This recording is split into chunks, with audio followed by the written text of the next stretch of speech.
और हमारी कोशिश है कि इस चैप्टर को कम से कम समय में नीट के पॉइंट ऑफ व्यू से रिवीजन करने के लिए और पढ़ने के लिए कंप्लीट कर दिया जाए, क्योंकि ज़्यादा most of the teachers YouTube पर जो अवेलेबल हैं बहुत ज़्यादा टाइम कंज्यूम करते हैं और उतने टाइम को कंज्यूम करने की आवश्यकता नहीं। जितने भी इंपॉर्टेंट लाइन्स हैं नीट के लिए उन सभी को हम आपको पर्सनल 1 to 1 नोट कराते हुए चलेंगे। Born on 5th July 1904 in Kempten, Germany, Ernest Mayr rose to become one of the most Ernest Mayr, the Harvard University evolutionary biologist। एक तो आपको ध्यान रखना है ये बॉर्न कहाँ हुए थे, German. Ernest Mayr, the Harvard University evolutionary biologist who has been called the Darwin of the 20th century। इन्हें Darwin of the 20th century कहते हैं। डार्विन ऑफ 20th सेंचुरी क्यों कहते हैं? क्योंकि 19th सेंचुरी में चार्ल्स डार्विन ने evolution पर काम किया था बहुत ज़्यादा और उन्होंने थ्योरी ऑफ नेचुरल सिलेक्शन दी थी, लेकिन 20th सेंचुरी में डार्विन ने अर्नेस्ट मायर ने डार्विन जितना काम किया एवोल्यूशन पर और modern theory of evolution the. was one of the 100 greatest scientists of all the time। Mayer joined Harvard's Faculty of Art and Science in 1953 and retired in 1975। Assuming the title, ये title ध्यान रखना है बच्चे, Alexander Agassiz professor of zoology emeritus. जो emeritus professor होते हैं बच्चे, वो प्रोफेसर होते हैं जो रिटायर होने के बाद भी यूनिवर्सिटी में पढ़ाते रहते हैं, क्योंकि यूनिवर्सिटी को ऐसा लगता है कि भाई अभी भी ये प्रोफेसर यूनिवर्सिटी के लिए बच्चों के लिए काफ़ी रेलेवेंट है और इनकी सर्विसेज लेना चाहिए। Through out nearly 80-year career his research spend, उन्होंने किस किस फील्ड में रिसर्च की बच्चे? ऑर्निथोलॉजी। ऑर्निथोलॉजी का मतलब है study of birds. Taxonomy, study of characterization, identification, classification and nomenclature. Zoogeography का मतलब क्या है, नोट करो। Study of distribution of animals over this planet. Evolution, systematics. Systematics तो आप जानते हैं। Taxonomy plus evolutionary relationship. Taxonomy के साथ साथ जब हम ऑर्गेनिज्म के बीच में फाइलोजेनेटिक रिलेशनशिप का भी पता लगाने लगते हैं तब इसे कहते हैं systematics. And the history and philosophy of biology. He almost single-handedly made the origin of species diversity the central question of evolutionary biology that it is today। उन्होंने कहा एवोल्यूशनरी बायोलॉजी का सेंट्रल क्वेश्चन जो है वो है origin of species diversity, कि नई नई स्पीसीज कैसे बनती हैं एवोल्यूशन के द्वारा। He also pioneered the currently accepted definition, और जो करंटली एक्सेप्टेड डेफिनेशन है बायोलॉजिकल स्पीसीज़ की वो भी उन्होंने ही दी थी, ये ध्यान रखना है। बायोलॉजिकल स्पीसीज़ का कंसेप्ट अर्नेस्ट मायर ने ही दिया था, जिसमें उन्होंने कहा था कि एक ही बायोलॉजिकल स्पीसीज़ को बिलोंग करने वाले हैं जो भी इंडिविजुअल हैं वो आपस में फ्रीली इंटरब्रीड करते हैं, और जो फ्रीली इंटरब्रीड नहीं करते हैं वो उस स्पीसीज़ को बिलोंग नहीं करते हैं। Mayr was awarded the 3 prizes widely regarded as the triple crown of biology. Balzan prize इन्हें मिला 1983 में, इंटरनेशनल प्राइज़ फॉर बायोलॉजी 1994 में, क्रेफ्यूट प्राइज़ 1999 में। ओके बच्चे, तो ये मायर के बारे में आपको इतना ध्यान रखना। आगे बढ़ते हैं बच्चे। The living world. सबसे पहले तो हमें ये समझना है कि लिविंग वर्ल्ड का मतलब क्या है। लिविंग वर्ल्ड का मतलब है बच्चे all the living organism which are present over this planet collectively form the living world. जितने भी लिविंग ऑर्गेनिज्म इस अर्थ की सरफेस पर प्रेजेंट हैं वो सब मिलकर के क्या बनाते हैं, लिविंग वर्ल्ड बनाते हैं। How wonderful is the living world, the wide range of living type is amazing. The extraordinary habitat in which we find living organism, be it cold mountain, deciduous forest, oceans, freshwater lakes, desert, hot spring, leave us speechless। The beauty of galloping horse, तेजी से दौड़ते हुए घोड़े की जो खूबसूरती है। Migrating bird, the valley of flowers और the attacking shark। Valley of flowers को लेकर के बच्चे ध्यान रखना है कि ये जो वैली ऑफ फ्लावर्स है, ये वैली ऑफ फ्लावर्स कहाँ पर है। वैली ऑफ फ्लावर्स वैसे तो कई जगह है, लेकिन क्या है कि हमारे यहाँ इंडिया में उत्तराखंड में जो वैली ऑफ फ्लावर है नंदा देवी बायोस्फीयर रिजर्व में, वो बहुत फेमस है। और the attacking shark evoke awe and deep sense of wonder, the ecological conflict and cooperation. Ecosystem में जो ऑर्गेनिज्म है उनके बीच में आपस में कन्फ्लिक्ट भी होता है, जैसे कि एक प्रेडेटर है वो किसी प्रे को पकड़ के खाता है, और कॉपरेशन भी होता है, जैसे कि कोई पॉलिनेटर है किसी फ्लावर को पॉलिनेट करता है। among members of the population and among populations of a community or even the molecular traffic inside a cell make us deeply reflect on what indeed is life। This question has two implicit questions within it। The first is a technical and one and seek answer to what living is as opposed to the non-living, and the second is philosophical one and seek answer to what is the purpose of life is। As scientists, we shall not attempt answering the second question, we will try to reflect on what is living। तो देखिए बच्चे, living क्या होता है। Living का मतलब है वो ऑर्गेनिज्म या वो जिसमें फॉलोइंग करेक्टरिस्टिक्स हैं। When we try to define living, we conventionally look for distinctive characteristics exhibited by the living organism. Growth, reproduction, ability to sense environment, and mount a suitable response come to our mind immediately as unique feature of the living organism. ये living organism के क्या है बच्चे, ये living organism के unique features हैं, ठीक है। ग्रोथ होती है लिविंग ऑर्गेनिज्म में, रिप्रोडक्शन होता है, एबिलिटी टू सेंस एनवायरनमेंट मतलब उनमें कॉन्शसनेस होती है। One can add a few more feature like metabolism भी लिविंग ऑर्गेनिज्म में होता है। एबिलिटी टू सेल्फ रिप्लिकेट का मतलब रिप्रोडक्शन है। ये सेल्फ ऑर्गेनाइज का मतलब है बच्चे maintenance of its body organization. Living organism की बॉडी में अगर किसी तरह का कोई वूंड हो जाता है, कट लग जाता है, तो अपनी बॉडी को हील कर लेता है।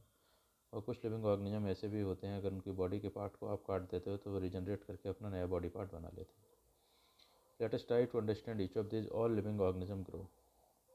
Increase in mass and increase in number of individuals are twin characteristic of growth. ये बड़ी इंपॉर्टेंट लाइन है।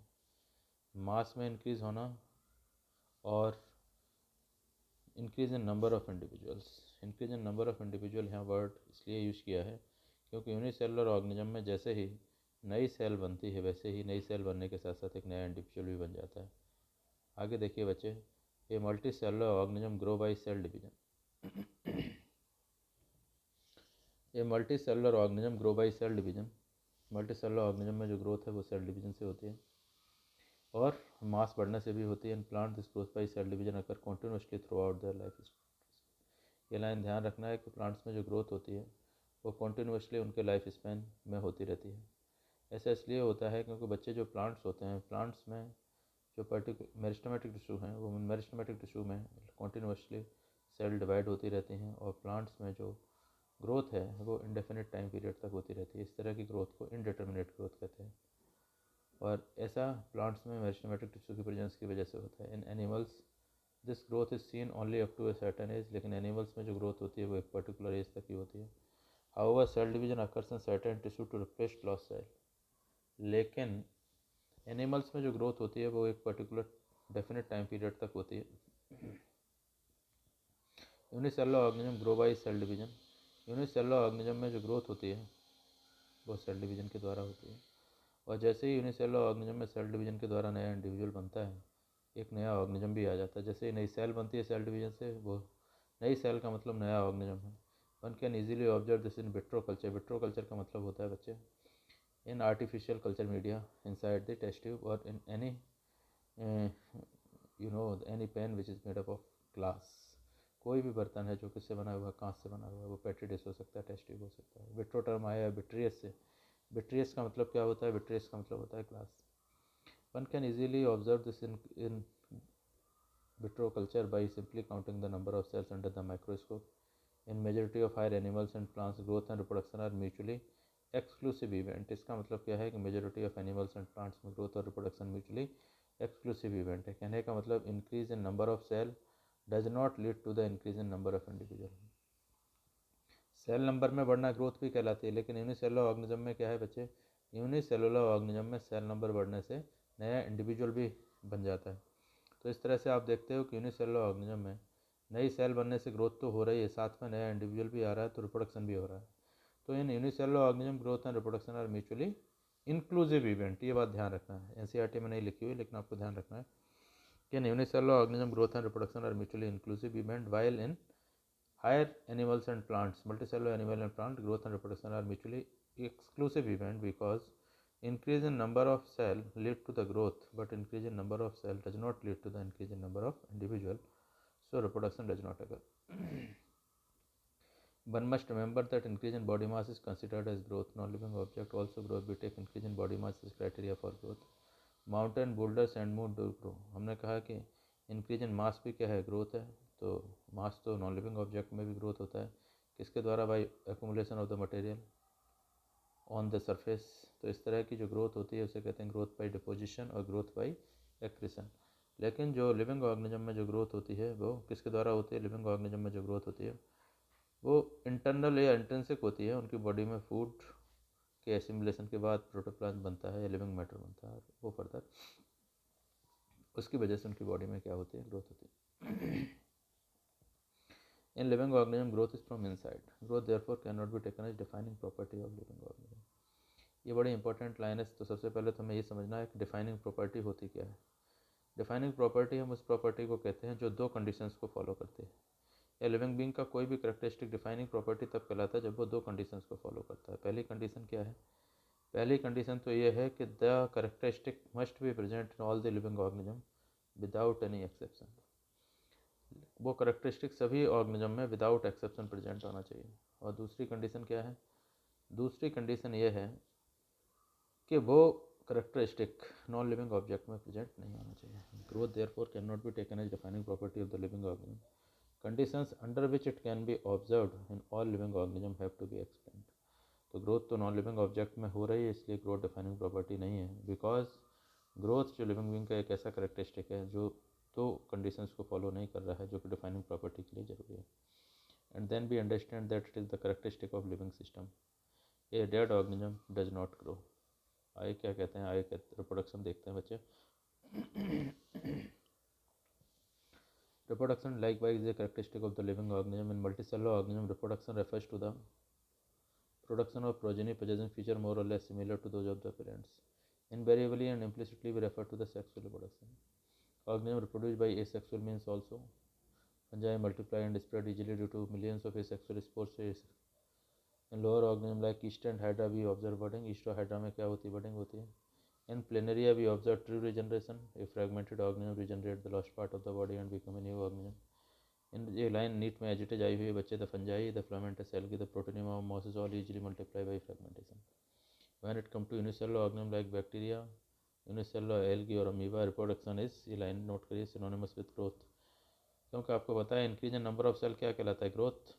और जैसे सेल नंबर यूनिसेलुलर ऑर्गेनिज्म में ग्रो करता है, वैसे ही नया इंडिविजुअल भी आ जाता है। We have defined growth as equivalent to increase in cell number or mass. Hence we notice that in single cell organism we are not very clear, ये line भी important है, about the usage of two term growth and reproduction.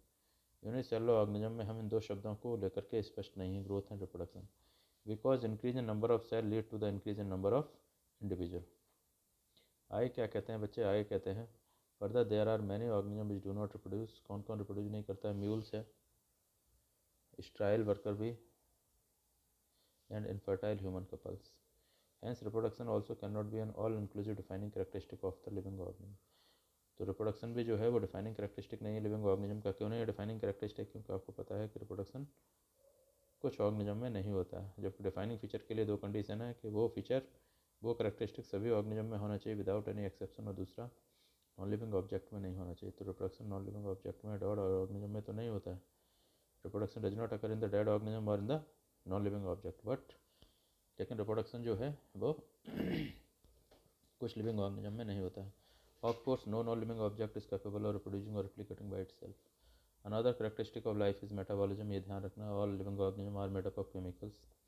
These chemicals, small and big, belonging to the various classes, size, function, etc., are constantly being made and changed into some other biomolecules.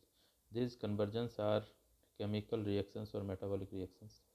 There are thousands of metabolic reactions occurring simultaneously inside all living organisms, be they unicellular or multicellular. All plants, animals, fungi and microbes exhibit metabolism. और आगे वाली line note करो बच्चे, the sum total of all the chemical reaction occurring in our body is metabolism. तो metabolism सभी living organism में होती है विदाउट एनी एक्सेप्शन। और मेटाबॉलिज्म का मतलब है sum total of all the chemical reaction occurring in our body. No non-living object exhibit metabolism. Metabolic reaction can be demonstrated outside the body in a cell-free system. An isolated metabolic reaction outside the body, ये line बड़ी important है, isolated metabolic reaction outside the body of an organism performed in a test tube is neither living nor non-living. एक आप metabolic reaction test tube में करा रहे हो, वो ना तो लिविंग है नहीं नॉन लिविंग है। लिविंग इसलिए नहीं है कि वो एक मेटाबॉलिक रिएक्शन से वहाँ पे कोई लिविंग ऑर्गेनिज्म नहीं बन गया जिसमें ग्रोथ, कॉन्सियसनेस सारे फीचर हों। नॉन लिविंग इसलिए नहीं है क्योंकि नॉन लिविंग ऑब्जेक्ट में मेटाबॉलिज्म नहीं होती है, लेकिन वहाँ मेटाबॉलिज्म हो रही है इसलिए हम नॉन लिविंग भी नहीं कह सकते। वहाँ मेटाबॉलिक रिएक्शन टेस्ट ट्यूब में हो रही है इसलिए हम उसे नॉन लिविंग भी नहीं कह सकते। Hence while metabolism is a defining feature of all living organism. तो ग्रोथ और रिप्रोडक्शन कैसे नहीं थे? डिफाइनिंग नहीं थे, लेकिन मेटाबॉलिज्म कैसा है?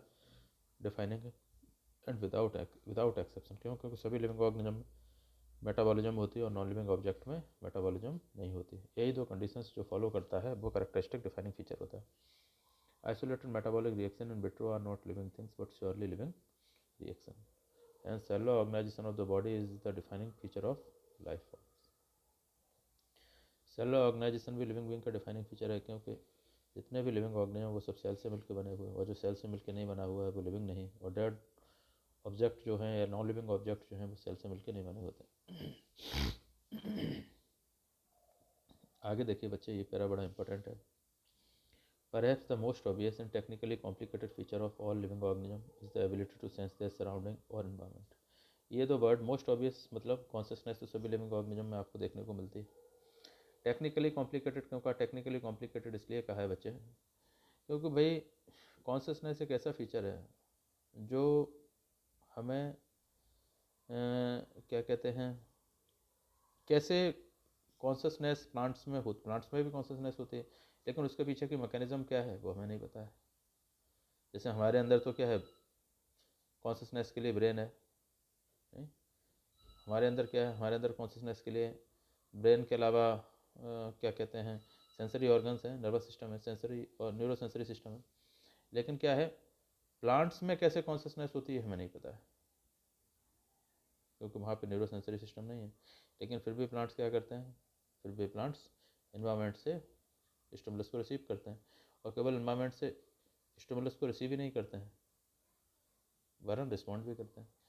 किस तरह से एक प्लांट सनलाइट को परसीव करता है और किस तरह से वो ड्यूरेशन ऑफ सनलाइट उसमें फ्लावरिंग को अफेक्ट करती है, ये बहुत सारी चीज़ें जो हमें पता नहीं है, जिस पर रिसर्च चल रही है, इसलिए कहा टेक्निकली कॉम्प्लिकेटेड फीचर।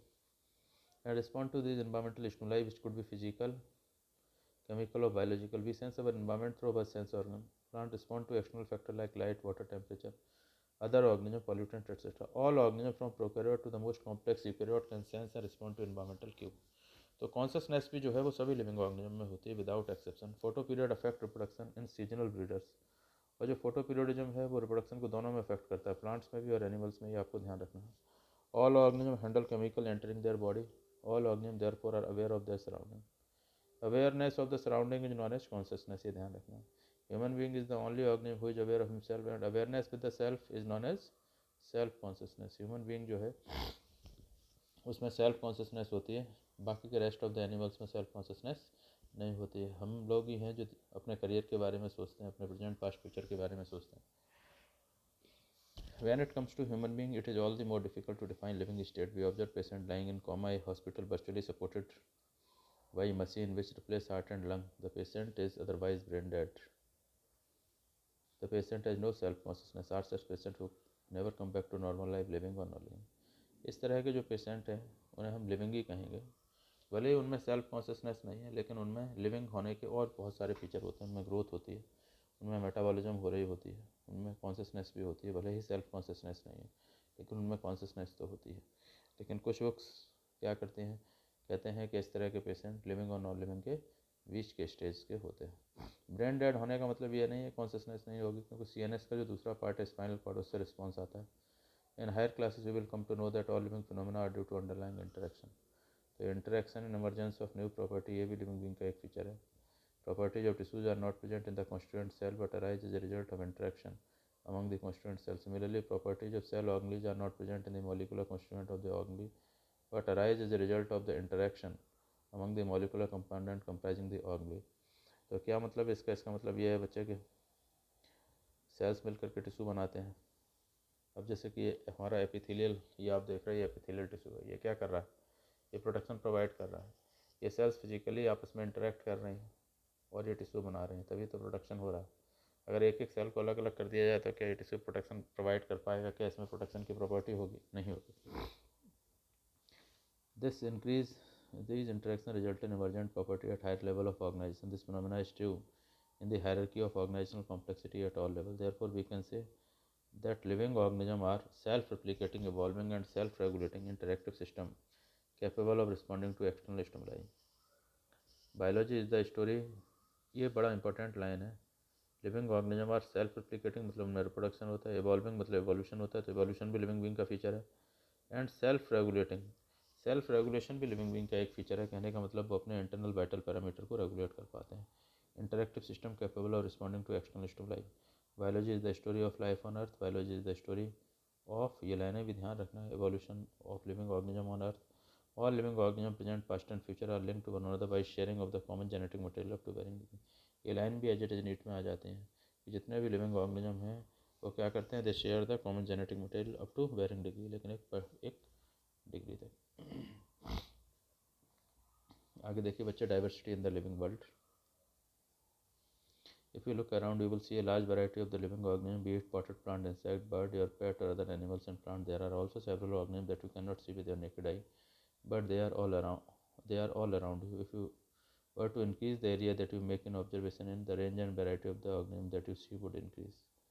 जैसे जैसे एरिया आप बढ़ाते जाएंगे वैसे वैसे क्या है, नई स्पीसीज डिस्कवर होती जाएंगी. Obviously, if you were to visit a dense forest, you would probably see a much greater number and kind of the living organism in it. Each different kind of the plant, animal or organism that you see represent a species. ये ध्यान रखना, different type के plant, animals या organism जो आप देखते हो book से स्पीसीज को रिप्रेजेंट करते हैं. The number of species that are known and described range between 1.7 to 1.8 million. This refers to the biodiversity. Biodiversity का मतलब है, बायो का मतलब हो गया लिविंग, डाइवर्सिटी का मतलब डाइवर्स टाइप के, डिफरेंट टाइप के लिविंग ऑर्गेनिज्म है, वही क्या कहलाता है, बायोडाइवर्सिटी. और बायोडाइवर्सिटी का मतलब क्या है, the number and type of the organism present on earth. You should remember here that as we explore new area and even old one, new organism are continuously being identified. नए area में जाएंगे तो वहाँ नए organism देखने को मिलेंगे, और अगर पुराने एरिया में ही अलग अलग सीजन्स में हम देखेंगे तो हमें नए नए ऑर्गेनिज्म दिखाई देंगे. आगे क्या कहते हैं बच्चे, as stated earlier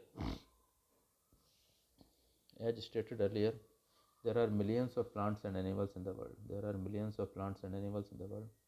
We know the plants and animals in our own area by their local name. These local names would vary from place to place, even within a country. Probably you would recognize the confusion that would be created if we did not find ways and means to talk to each other, to refer to the organism we are talking about. Hence, there is a need to standardize the naming of the living organism, such that a particular organism is known by the same name all over the world. This process is called nomenclature. Local name में तो अलग अलग एक ही organism को अलग अलग नाम दे दिए जाते हैं. एक ही ऑर्गेनिज्म है, एक ही प्लांट है, उसको हम बंगाली में, मलयाली में, हिंदी में, इंग्लिश में अलग अलग नाम से जानते हैं. लेकिन ऑर्गेनिज्म जो है उसको एक ऐसा नाम दिया जाए जो वर्ल्ड वाइड सेम नेम से जाना जाए. इस प्रोसेस को कहते हैं nomenclature. Obviously, nomenclature or naming is only possible when the organism is described correctly and we know to what organism the name is attached. तो किसी भी ऑर्गेनिज्म को करेक्टली डिस्क्राइब करना ही क्या कहलाता है, identification. In order to facilitate the study, number of scientists have established procedure to assign a scientific name to each known organism. This is acceptable to biologists all over the world. For plants, scientific names are based on agreed principles and criteria, which are provided in International Code for Botanical Nomenclature. International Code for ICBN. You may ask how are animal taxonomists have evolved. International Code of Zoological Nomenclature, ICZN. ये line और ये इनका abbreviated form ध्यान रखना. The scientific name ensures that each organism has only one name. Description of any organism should enable the people in any part of the world to arrive at the same name. They also ensure that such name has not been used for any other non-organism. Biologists follow universally accepted principle to provide scientific name to non-organism. Each name has two components, generic name होता है और दूसरा क्या होता है, specific epithet. The system of providing a name with two components is called binomial nomenclature. This naming system given by Carolus Linnaeus is being practiced by biologists all over the world. This naming system using a two-word format was found convenient. Let us take example of the mango to understand the way of providing scientific name better. The scientific name of mango is Mangifera indica. Let us see how it is binomial name. In this name, Mangifera किसको represent कर रहा है, genus को, while indica is a particular species or specific epithet. Other universal rules of nomenclature are as follow. ये चारों rules बच्चे आपको ध्यान रखना है. बायोलॉजिकल नेम्स किस में लिखे जाते हैं, भाषा क्या होती है, लैटिन. लैटिन का तरीका क्या होता है, इटैलिक्स. अगर लैटिन में नहीं है तो लैटिन में कन्वर्ट करेंगे. इस प्रोसेस को कहते हैं लैटिनाइज करना. फर्स्ट वर्ड बायोलॉजिकल नेम का किस में होता है, जीनस का कैपिटल लेटर में. सेकंड स्पेसिफिक एपिथेट होता है. अगर हाथ से लिखते हैं तो सेपरेटली अंडरलाइन करते हैं, और अगर प्रिंट करते हैं तो इटैलिक्स में हल्का तिरछा प्रिंट करते हैं. इससे ये पता लगता है कि ये नाम लैटिन भाषा में है. तो first word denoting the genus किससे स्टार्ट होगा, कैपिटल लेटर से, स्पेसिफिक एपिथेट स्मॉल लेटर से. मेंजिफेरा इंडिका. अब देखिए बच्चे आगे, अब किस ऑथर ने नाम दिया है उसको भी लिखना होता है at the end of the biological name and is written in abbreviated form, और शॉर्ट में लिखते हैं मेंजिफेरा इंडिका लिन. ये एज इट इज़ क्या है, ये नीट में आ गया था, मेंजिफेरा इंडिका लिन. इसमें भले ही ऑथर का नाम हमने पीछे जोड़ दिया, लेकिन इसका मतलब ये नहीं कि ये ट्राइनोमियल हो गया। नेम कैसा है? बाइनोमियल है। लेन का मतलब है कि it indicate that this species was first. इस स्पीसीज को किसने डिस्क्राइब किया था? लिनियस ने। Since it is nearly impossible to study all the living organisms, it is necessary to devise some means to make this possible. This process is classification. Classification क्या है? Classification is the process by which anything is grouped into convenient categories based on easily observable characters. Easily observable characters के basis पर organism को group में classify करना क्या कहलाता है? Classification. For example, we easily recognize groups such as plants or animals or dog, cat or insect. The moment we use any of these terms, we associate certain characters with the organism in that group. What image do you see when you think of dog? Obviously, each of one of see dog. जब dog के बारे में सोचते हैं तो किसका characteristics हमारे दिमाग में रिफ्लेक्ट होते हैं? डॉग के, not cat. Now if we were to think of Alsatian, we know what we are talking about. Similarly suppose we were to say mammals. जब हम मैमल्स के बारे में बात करते हैं तो हमारे दिमाग में मैमल्स के फीचर आते हैं कि एक्सटर्नल ईयर होगा, बॉडी हेयर होंगे. Likewise, in plant, if we try to talk of the wheat, the picture in each of our mind will be of wheat plant, not of the rice or any other plant.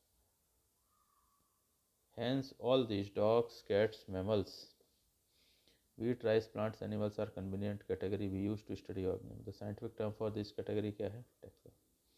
Here you must recognize that taxa can indicate categories at very different level. Plants also form taxa. Wheat is also taxa. Similarly, animal, mammal, dogs are all taxa. तो बेटे taxon का मतलब क्या होता है? Taxon का मतलब होता है ग्रुप. कोई भी ऑर्गेनिज्म का ग्रुप है, group of organism, scientifically known as taxa. अब ये ग्रुप कैसा हो सकता है? स्मॉल हो सकता है और बिग हो सकता है. जैसे डॉग है, इसमें नंबर ऑफ स्पीसीज कैसी है? लेस. मैमल्स में और ज़्यादा है, इसमें सबसे ज़्यादा है. Highest number of species in it, सबसे ज़्यादा मैक्सिमम नंबर ऑफ स्पीसीज. तो this is the small taxon and it is large and it is largest. तो इस तरह से टैक्सॉन का मतलब क्या है? Group of any rank. ये छोटा ग्रुप है तो ये छोटी रैंक है, ये बड़ा है ये उससे बड़ी रैंक है, ये और बड़ा है तो ये उससे बड़ी रैंक है. ये जो भी टैक्सॉन है ये किसी न किसी कैटेगरी को रिप्रेजेंट करते हैं. जैसे डॉग किस कैटेगरी को रिप्रेजेंट करता है? स्पीसीज को. मैमल्स क्या है? Class Mammalia. एनिमल क्या है? Kingdom Animalia. I hence based on characteristic all living organism can be classified into different taxa. Organism को क्लासीफाई करने की प्रोसेस क्या कहलाती है बच्चे? ऑर्गेनिज्म को क्लासीफाई करने की प्रोसेस कहलाती है taxonomy. External and internal structure along with the structure of cell. External structure हो गए, इंटरनल स्ट्रक्चर हो गए, और दूसरे कैरेक्टरिस्टिक हैं जैसे कि सेल स्ट्रक्चर है. Development process and ecological information of organism are essential and form the basis of modern taxonomic studies. ये लाइन आपसे नीट में पूछी जाएगी कि modern taxonomy what which of the following are basis of modern taxonomic studies. तो ऊपर वाली जो लाइनें थी वो आपको ध्यान रखना है. ये लाइन भी इंपॉर्टेंट है, जो ध्यान रखना है आपको. Characterization, identification, classification and nomenclature. ये प्रोसेस क्या है? These are basic to taxonomy. तो आपसे पूछा जाएगा बेसिक टू टैक्सोनॉमी क्या है? आप कहेंगे ये taxonomy is not something new. Human being have always been interested in knowing more and more about various kind of organism, particularly with reference to their own use. In early days, human beings needed to find sources for their basic need of food, clothing and shelter. Hence, earlier classification were based on the uses of the organism. ये ध्यान रखना है कि earlier classification जो थे वो organism का क्या यूज है इस पर बेस्ड थे. Human beings were since long not only interested in knowing more about different kind of the organism and their diversity, but also the relationship among them. This branch of study was referred to as systematics. तो taxonomy में तो हम different type के organism को study करते थे, उनको classify करते थे, लेकिन डिफरेंट टाइप के ऑर्गेनिज्म के बीच में आपस में रिलेशनशिप क्या है, इसको हम सिस्टमेटिक्स में स्टडी करते हैं. The word systematics is dive from the Latin word. The word systematics is dive from the Latin word Systema, which means systematic arrangement of the organism. Linnaeus use Systema nature या Systema नेचुरी as the title of his publication. उन्होंने एक किताब लिखी थी, उसका नाम दिया था सिस्टमा नेचुरी, जिसमें उन्होंने एनिमल्स को क्लासीफाई किया था. The scope of systematics was later enlarged to include identification, nomenclature and classification. लेकिन जब आइडेंटिफिकेशन, नोमेनक्लेचर और क्लासिफिकेशन के साथ साथ जब आप एवोल्यूशनरी रिलेशनशिप या फाइलोजेनेटिक रिलेशनशिप को भी स्टडी करते हैं तो अब हम इसे क्या कहते हैं? तो हम इसे कहते हैं सिस्टमेटिक्स. तो ये ध्यान रखना है, taxonomy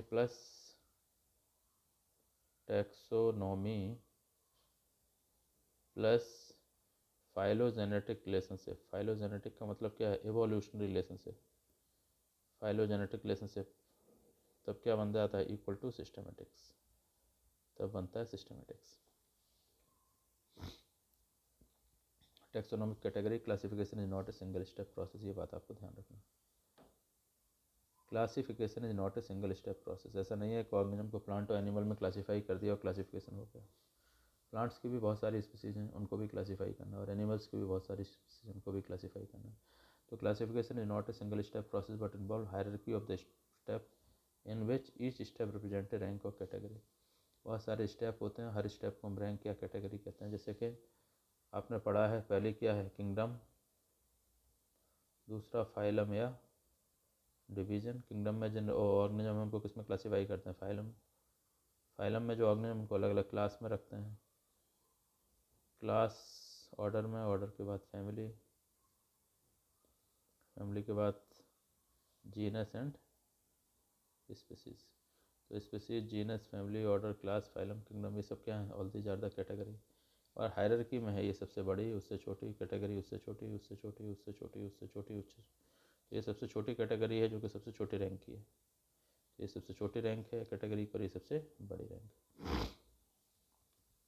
since the category is part of overall taxonomic arrangement, category जो है वो किसका पार्ट है, ओवरऑल टैक्सोनॉमिक अरेंजमेंट का, इसलिए से क्या कहते हैं, taxonomic category. And all categories are together constitute the taxonomic hierarchy. Each category refer to as the unit of classification, हर कैटेगरी क्या है, ये हर कैटेगरी यूनिट ऑफ क्लासिफिकेशन है।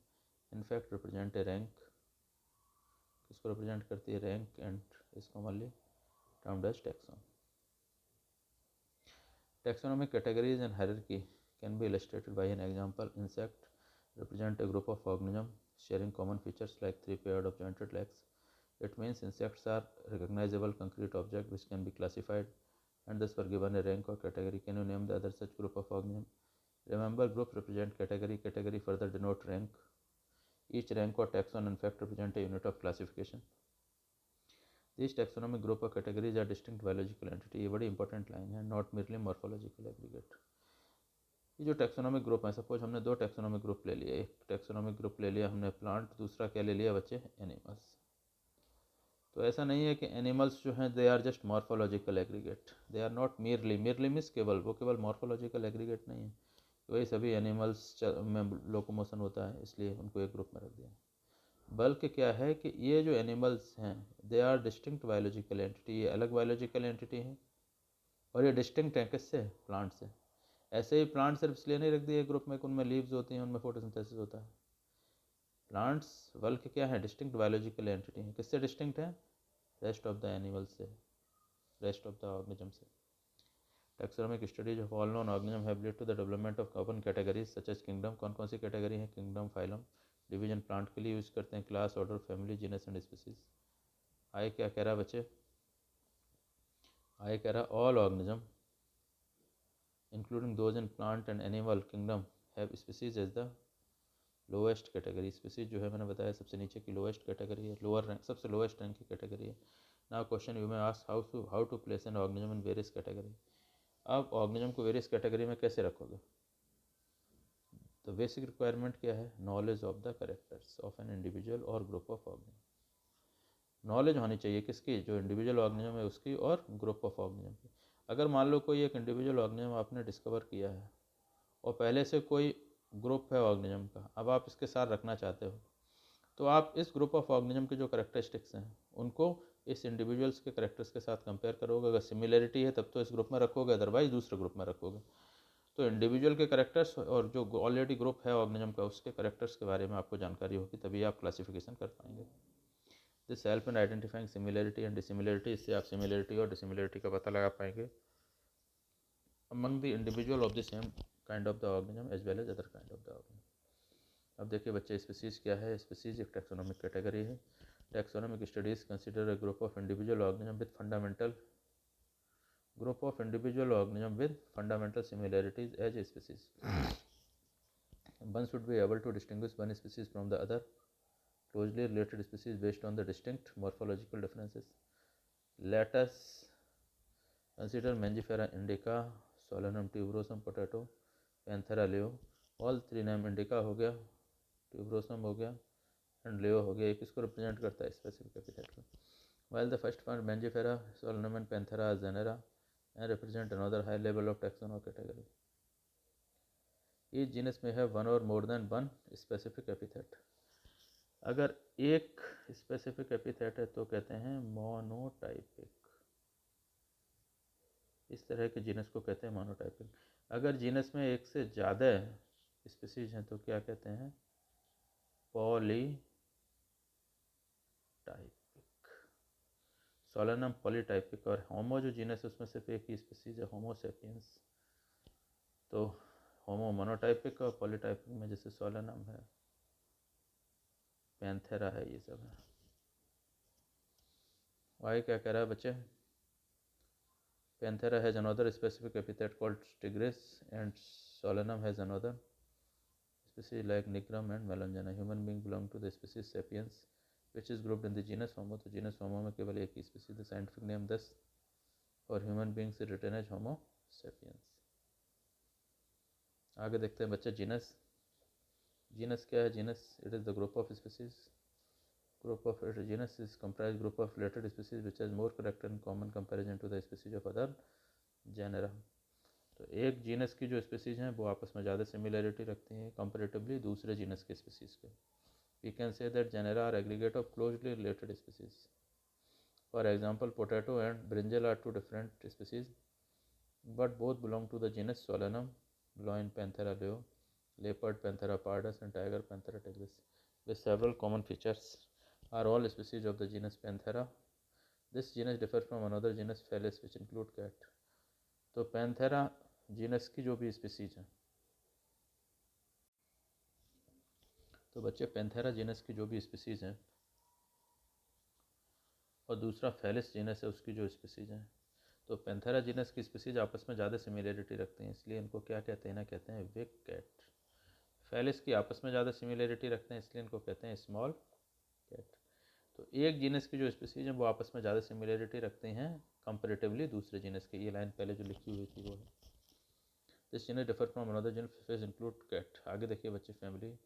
The next category family has a group of related genera with still less number of similarity as compared to genus. जैसे जैसे आप species से ऊपर की ओर बढ़ते जाओगे नंबर ऑफ कॉमन कैरेक्टर्स जो हैं वो कम होते जाएंगे। Families are characterise on the basis of both, ये बड़ी इंपॉर्टेंट लाइन है, नीट में आई हुई है, vegetative and reproductive features of plant species. Among plants, for example, three different genera, Solanum, Petunia and Datura are placed in the family Solanaceae. Among animal, for example, genus Panthera comprises lion, tiger, leopard is put along with genus Felis in the family Felidae. Similarly, if you observe the feature of a cat and dog, you will find some similarity and some differences as well. They are separated into different families, Felidae and Canidae respectively.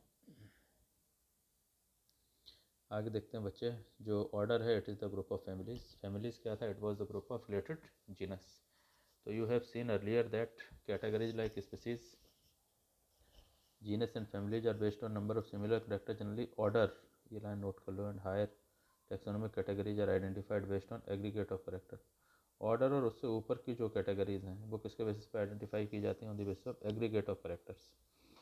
क्योंकि कुछ characters के basis पे हमें similarity और dissimilarity का पता नहीं लगा पाएंगे, क्योंकि जैसे जैसे हम ऊपर की ओर बढ़ते जाते हैं कॉमन करेक्टरिस्टिक्स कम होते जाते हैं और जो जनरल करेक्टरिस्टिक्स हैं वो बढ़ते जाते हैं।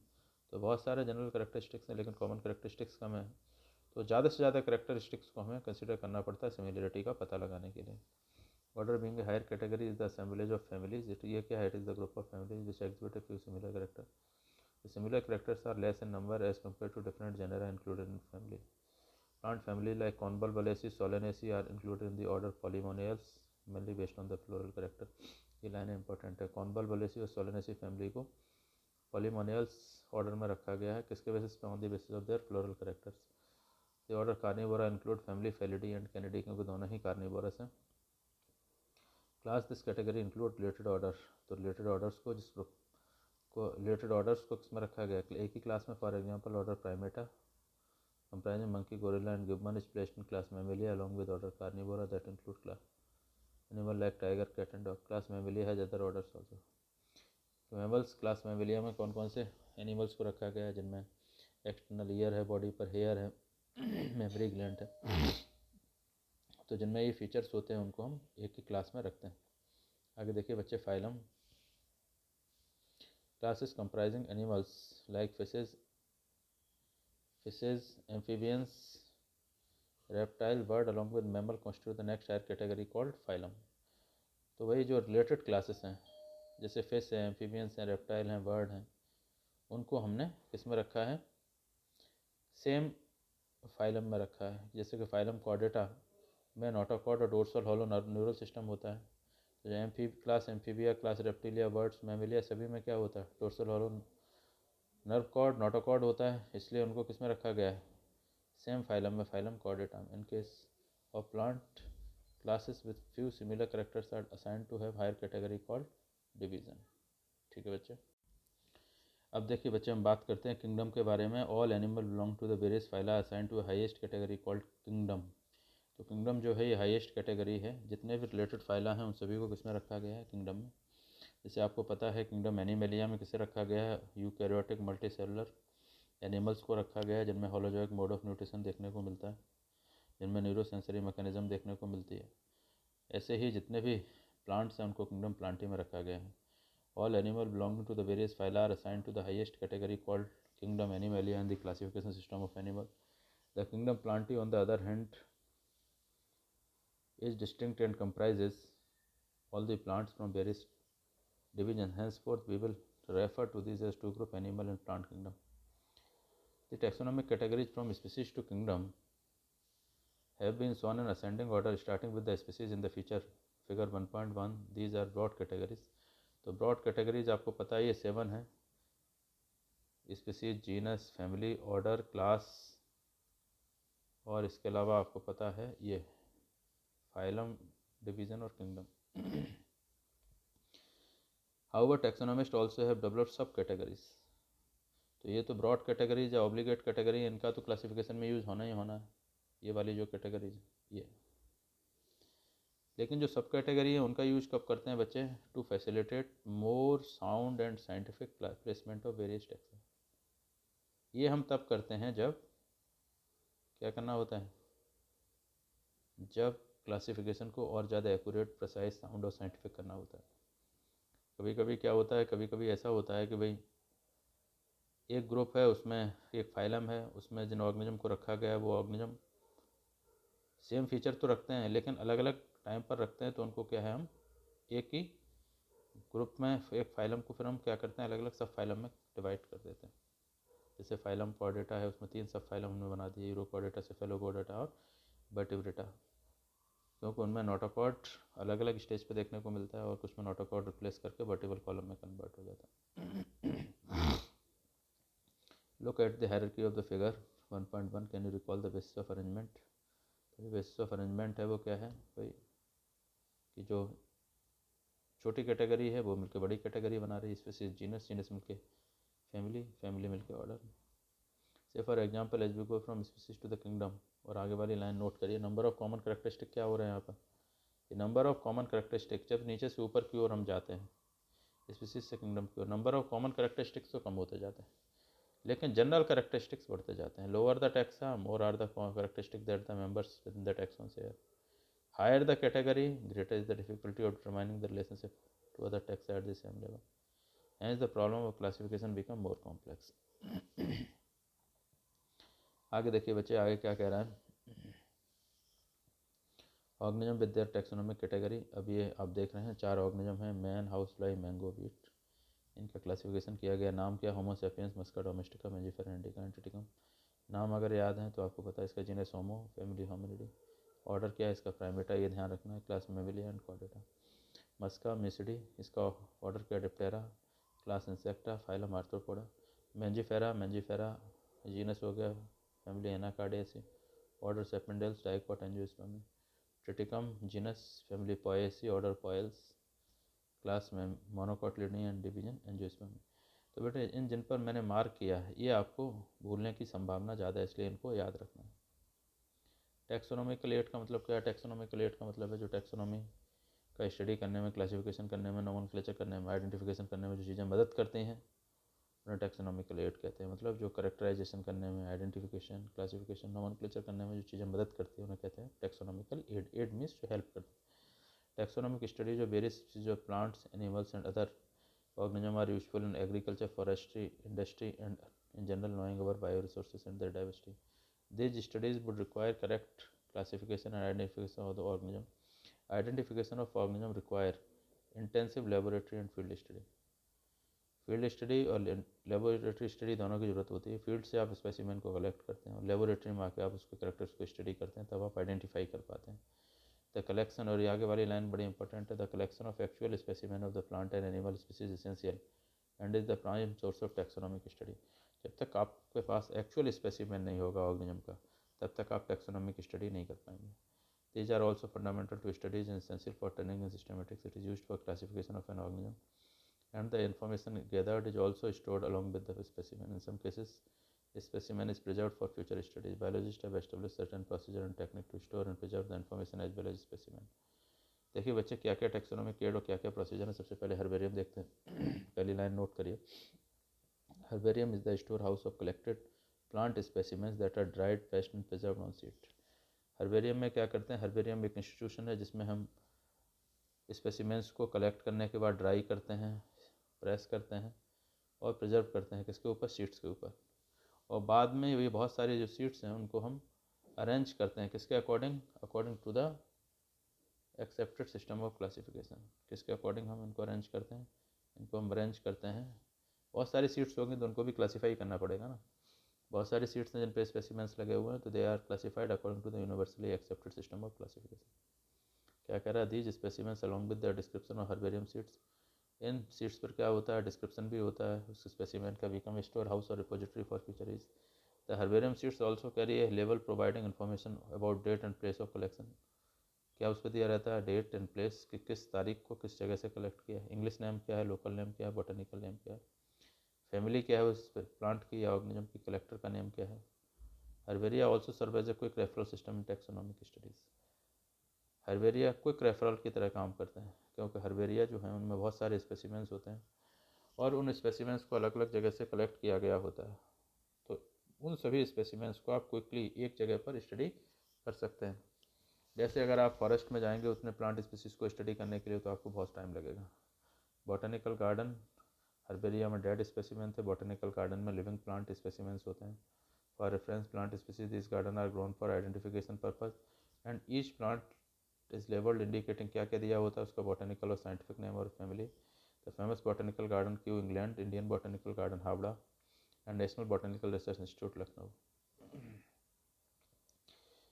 Museum are generally set up in educational institutes such as schools and college. Museum have collection, museum में प्लांट के स्पेसिमेंस भी होते हैं और एनिमल स्पेसिमेन. जबकि हर्बेरियम और बॉटनिकल गार्डन में केवल हर्बेरियम में डेड प्लांट स्पेसिमेन थे, बॉटनिकल गार्डन में लिविंग प्लांट स्पेसिमेंस थे. Specimens are preserve in container और जार. ऐसे स्पेसिमेन जो गल सकते हैं, ख़राब हो सकते हैं, सड़ सकते हैं, उनको हम कंटेनर या जार में प्रिजर्वेटिव सॉल्यूशन में रखते हैं. फॉर्मेल्डिहाइड में, फॉर्मेलिन में.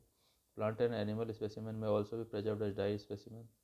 Insects are preserved as insect boxes. Collecting, killing and pinning के बाद कलेक्ट करते हैं, किल करते हैं और पिन लगा करके उनको थर्माकोल की शीट पर या जैसे भी रखते हैं. Larger animals and birds and mammals are usually stuffed and preserved. ये लाइन 8 में आई हुई है. लार्जर एनिमल्स और बर्ड्स जो होते हैं उनको क्या करते हैं? उनकी स्टफिंग करते हैं. स्टफिंग का मतलब है कि उनके जो सॉफ्ट इंटरनल ऑर्गन है उनको रिमूव करके उनकी जगह पर कोई इस तरह का मैटर भर देते हैं जिससे कि वो अपनी कॉटन है या और कोई ग्रास है ड्राई, जिससे कि वो अपनी शेप को मेंटेन रखें. Museum often have collections of skeleton of animals के स्केलेटन भी म्यूजियम में देखने को मिलते हैं. zoological park, these are the places where wild animals are kept in protected environment under human care and which enable us to learn about their food habit and behavior. All animal in zoo are provided as far as possible the conditions similar to their natural habitat. Children love visiting park commonly called zoo. zoological park, zoo, जहाँ पर क्या करते हैं? Animals को उनकी natural conditions में रखने की कोशिश करते हैं. कि बड़ा इंपॉर्टेंट है कि is another taxonomical aid used for identification. Plant और एनिमल्स के आइडेंटिफिकेशन के लिए यूज़ करते हैं based on similarity and dissimilarities. The keys are based on the contrasting characters. Keys किस पर बेस्ड होती हैं? कॉन्ट्रास्टिंग करेक्टर्स पर. जनरली इन्हें पेयर, और ये पेयर में होते हैं, इन्हें कहते हैं couplet. It represent the choice made between two opposite option. Its result in acceptance of only one and rejection of the other. Each statement जो की में है उसे क्या कहते हैं? Lead. Separate taxonomic keys for taxonomic separate taxonomic category. अलग अलग टेक्सोनॉमिक कैटेगरी के लिए अलग अलग की का यूज़ करते हैं। Keys are generally analytical in nature. तो इसमें क्या क्या पॉइंट इंपॉर्टेंट है, कपलेट क्या है, जो कॉन्टेस्टिंग कैरेक्टर्स हैं उन्हें कहते हैं कपलेट, और ईच स्टेटमेंट जो होता है उसे कहते हैं लीड। सेपरेट टेक्सोनॉमिक के लिए सेपरेट टेक्सोनॉमिक कीज यूज़ करते हैं सेपरेट अलग अलग टेक्सोनॉमिक कैटेगरी के लिए। And keys are analytical in nature because they help in identification after analysis of the characters. जैसे कि सपोज किया आपने किसी एनिमल को पकड़ा और आपने कहा सर मैंने एक एनिमल को पकड़ लिया है, तो मैंने आपको यहाँ से 2 की दे दी। मैंने कहा बताइए हेयर प्रेजेंट और हेयर एब्सेंट। ये 2 कॉन्टेस्टिंग कैरेक्टर्स हैं, 2 अपोजिट हैं, इनमें से एक को सेलेक्ट करना। अगर आपने ये सेलेक्ट किया हेयर एब्सेंट, इसका मतलब मैमल नहीं है। अगर ये सेलेक्ट किया तो इसका मतलब है मैमल है। और इनमें से ईच स्टेटमेंट क्या कहलाएगा, लीड। आगे देखिए बच्चे, flora, manual, monograph and catalogue, ये 4 भी क्या है, टैक्सोनॉमिकल एड है। Are some other means of recording description, they also help in correct identification, और ये किसमें हेल्प करते हैं, आइडेंटिफिकेशन में। फ्लोरा क्या है, फ्लोरा बुक है। फ्लोरा का मतलब जनरली तो प्लांट होता है, लेकिन यहाँ फ्लोरा का मतलब बुक है। इसमें एक्चुअल अकाउंट होता है हैबिटेट और distribution of plants of a given area. These provide the index to the plant species found in a particular area. और क्या होता है कि ये जो फ्लोरा है एक ऐसी किताब होती है जिसमें एक पर्टिकुलर हैबिटेट में पाए जाने वाले प्लांट्स का एक्चुअल अकाउंट होता है, किस तरह के प्लांट्स वहाँ डिस्ट्रीब्यूटेड हैं।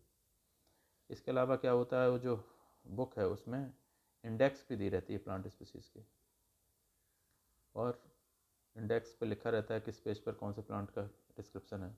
Manuals are useful in providing information for identification of names of species found in an area. Monographs contain information on any one taxon, और मोनोग्राफ जो होते हैं उसमें केवल एक टैक्सॉन की इन्फॉर्मेशन होती है।